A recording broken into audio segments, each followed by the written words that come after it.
विदेशी लुटेरे, अत्याचारी, हरामी, वर्ण संकर, विधर्मी मुगलों से भारतीय सनातन हिंदू धर्म को बचाने के लिए श्री गुरु गोविंद सिंह जी ने पूरे परिवार की दे दी थी कुर्बानी।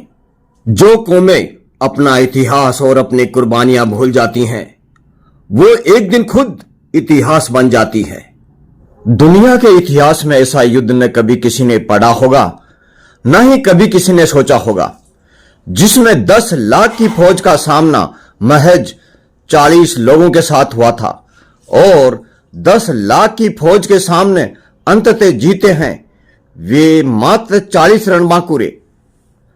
चमकौर का युद्ध 1704 में 6 दिसंबर को भारतीय सनातन हिंदू धर्म के वाहक गुरु गोविंद सिंह जी और विदेशी आक्रांता, लुटेरे, अत्याचारी, हरामी, वर्णशंकर, दोगले औरंगजेब के सेनापति हरामी तलवे चाट वजीर खान की अगुवाई में मुगलों की लुटेरी सेना के बीच पंजाब के चमकौर में लड़ा गया था।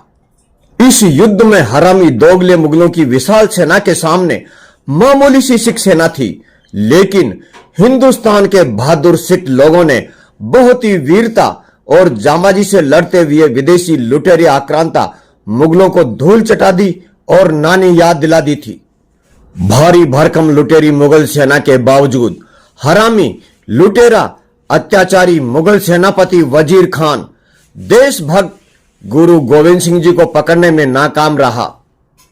लेकिन इस युद्ध में गुरु गोविंद सिंह जी के 2 पुत्रों साहिबजादा श्री अजीत सिंह जी व साहिबजादा श्री जुझार सिंह जी ने शहीदी प्राप्त की थी। गुरु गोविंद सिंह जी ने इस युद्ध का वर्णन जफरनामा में किया है। उन्होंने बताया है कि जब वे सरसा नदी को पार कर चमकौर पहुंचे तो किस तरह मुगलों ने उन पर घातक हमला किया था। अत्याचारी और विधर्मी वजीर खान किसी भी सूरत में गुरु गोविंद सिंह जी को जिंदा या मुर्दा पकड़ने की कोशिश में आया था, क्योंकि लुटेरा, अत्याचारी, विधर्मी कट्टर औरंगजेब की लाख कोशिशों के बावजूद भी गुरु गोविंद सिंह जी मुगलों की अधीनता स्वीकार नहीं कर रहे थे।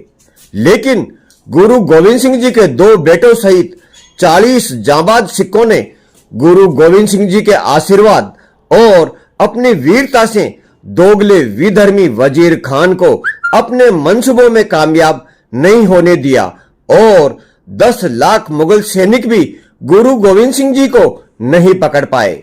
ये युद्ध इतिहास में हिंदुस्तान के जाबाज सिखों की वीरता और उनकी अपने भारतीय सनातन धर्म के प्रति आस्था के लिए जाना जाता है। गुरु गोविंद सिंह जी ने इस युद्ध का वर्णन जफरनामा में करते हुए लिखा है कि 1.25 लाख से एक लड़ाऊं, तबे गोविंद सिंह नाम कहाऊं।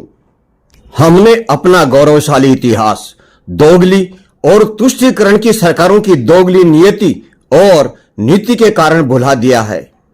ये जो सप्ताह अभी चल रहा है, यानी 20 दिसंबर से लेकर 27 दिसंबर तक, इन्हीं 7 दिनों में गुरु गोविंद सिंह जी का पूरा परिवार शहीद हो गया था। इधर आज का हिंदुस्तान क्रिसमस के जश्न में डूबा एक दूसरे को बधाइयां दे रहा है। लानत है, एक जमाना था जब यहां पंजाब प्रांत में इस हफ्ते सब लोग जमीन पे सोते थे, क्योंकि माता गुजरी जी ने वो रात दोनों छोटे साहिबजादों के साथ तलवे चाट हरामी नवाब वजीर खान की गिरफ्त में सर हिंद के किले में ठंडी बुर्ज में गुजारी थी।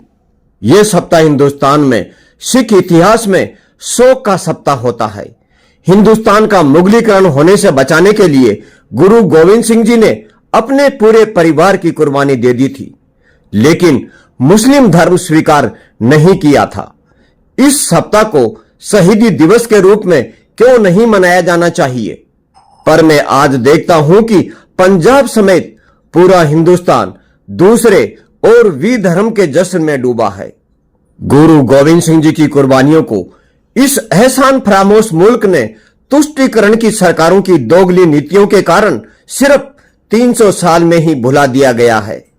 जो कौमें अपना इतिहास, अपनी कुर्बानियां भूल जाती है, वो खुद इतिहास बन जाती है। हिंदुस्तान के आज के हर बच्चे को इस जानकारी से अवगत क्यों नहीं कराया जाना चाहिए। क्रिसमस नहीं, भारतीय सनातन हिंदू धर्म की विदेशी लुटेरे मुगलों से रक्षा करने वाले हिंद के हिंदू शहजादों की कुर्बानी की याद दिलाओ। गुरु गोविंद सिंह जी का परिवार भारतीय सनातन सिख धर्म और मानवता की रक्षा के लिए किए गए बलिदानों के लिए जाना जाता है। उनका जीवन और परिवार की कुर्बानी अन्याय के खिलाफ संघर्ष और भारतीय सनातन धर्म की रक्षा के लिए प्रेरणा का प्रतीक है। उनके परिवार द्वारा दी गई प्रमुख कुर्बानियों में शामिल हैं माता पिता की कुर्बानी। श्री तेग बहादुर जी, गुरु गोविंद सिंह जी के पिताजी श्री तेग बहादुर जी ने कश्मीरी पंडितों और धार्मिक स्वतंत्रता की रक्षा के लिए दिल्ली में मुगलों द्वारा अपना बलिदान दिया।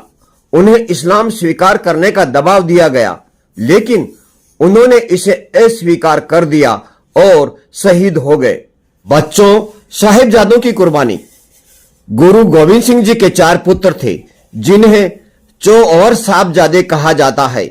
इनकी शहादत भारतीय सिख इतिहास में अमर है। 1. साहिबजादा श्री अजीत सिंह जी 18 वर्ष और साहिबजादा श्री जुझार सिंह जी 14 वर्ष। चमकौर की गढ़ी के युद्ध में इन दोनों साहिबजादों ने भारतीय सनातन धर्म बचाने के लिए हरामी विदेशी मुगलों के खिलाफ लड़ाई लड़ी और वीर गति को प्राप्त हुए। उन्होंने अपने प्राण भारतीय सनातन धर्म और स्वतंत्रता की रक्षा के लिए न्यौछावर कर दिए। 2. साहिबजादा श्री जोरावर सिंह जी 9 वर्ष और साहिबजादा श्री फतेह सिंह जी 7 वर्ष। छोटे साहिबजादों को विदेशी लुटेरे, विधर्मी, कट्टरपंथी मुगल औरंगजेब के अत्याचारी नवाब वजीर खान ने इस्लाम धर्म स्वीकार करने का आदेश दिया, लेकिन उन्होंने इसे ठुकरा दिया। इस्लाम धर्म स्वीकार नहीं करने के कारण गुरु गोविंद सिंह जी के उन दोनों साहिबजादों को हरामी मुगलों ने उन्हें जीवित दीवार में चुनवा दिया गया। उनकी शहादत बचपन में ही साहस, धर्मनिष्ठा और बलिदान का उदाहरण बनी। गुरु गोविंद सिंह जी की माता जी की कुर्बानी। माता गुजरी जी, गुरु गोविंद सिंह जी की माता, साहिबजादा श्री जोरावर सिंह जी और साहिबजादा श्री फतेह सिंह जी के साथ दोगले विधर्मी मुगलों की कैद में थी और अपने पोतों की शहादत के बाद उन्होंने ठंड में सर हिंद की जेल में अपने प्राण त्याग दिए।